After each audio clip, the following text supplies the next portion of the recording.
Several Russian oligarchs, industrialists, and politically connected maneuvers expensive yachts have recently come into sharp focus.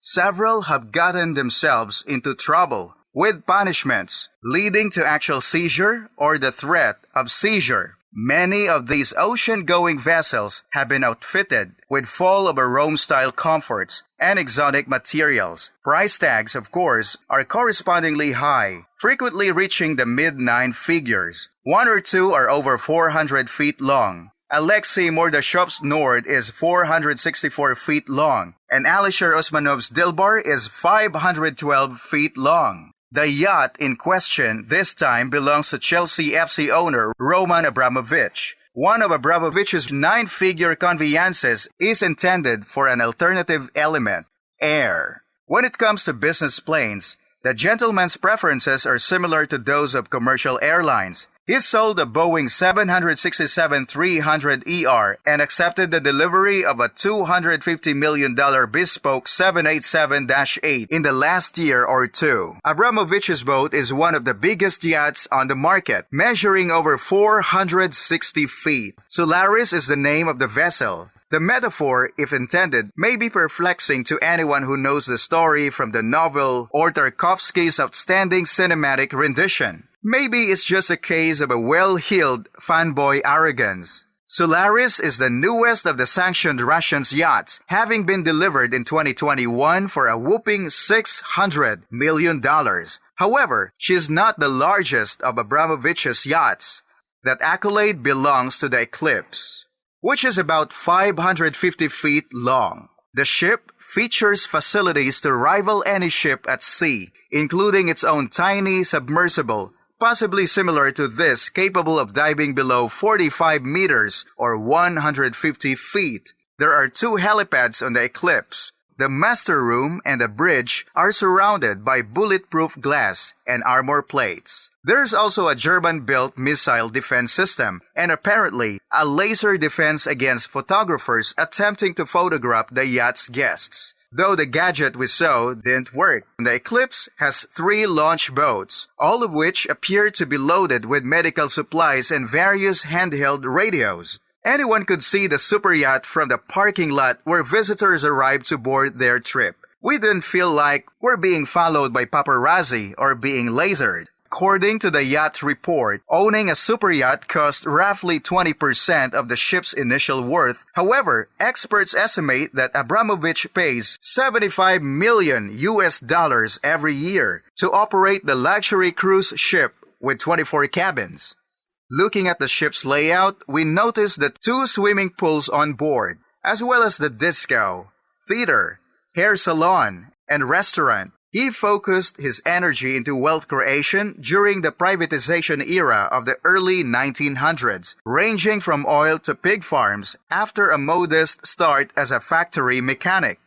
And while his net worth increased, his marriage did not. A second marriage would follow, followed by a third, all of which would fail. Abramovich was left off the U.S. sanctions list at the request of the Ukrainian President Volodymyr Zelensky, who believed the Putin confidant could act as a sort of conduit and provide back channel to the Russian president. Abramovich is attempting to sell Chelsea for $4 billion after purchasing it for $233 million in 2003. He claims that the sales net earnings will go to the victims of both sides of the Ukraine conflict. However, the UK government is playing hardball and putting a stop to any potential agreement. Usmanov's official did not immediately respond to a request for comment, according to Forbes. Anton Gerashchenko, Ukraine's advisor to the Minister of Internal Affairs, responded to the Telegram article by suggesting the yacht should be returned to Ukraine and outfitted into a missile cruiser. Usmanov purchased Dilbar in 2016 for a reputed $600 million from Lürsen, a German shipyard who custom-built it for him over 52 months. The firm characterizes it as one of the most sophisticated and challenging yachts ever built. It is the world's largest motor yacht by gross tonnage, weighing 15,917 tons and accommodating 24 passengers and 12 suites with a crew of 96. It features the world's largest pool, as well as 2 helicopter pads, a sauna, a beauty salon, and a gym. According to ship monitoring data, at least 5 more super yachts owned by Russian oligarchs are currently anchored or cruising in the Maldives, an Indian Ocean island nation that does not have an extradition treaty with the U.S. According to maritime database Marine Traffic, the Clio super yacht was anchored off the Capital Mail on Wednesday, owned by Oleg Deripaska, the founder of aluminum company Rusal, who was sanctioned by the U.S. in 2018. On February 28, the Titan, owned by Alexander Abramov, a co-founder of steel manufacturer Evraz, arrived.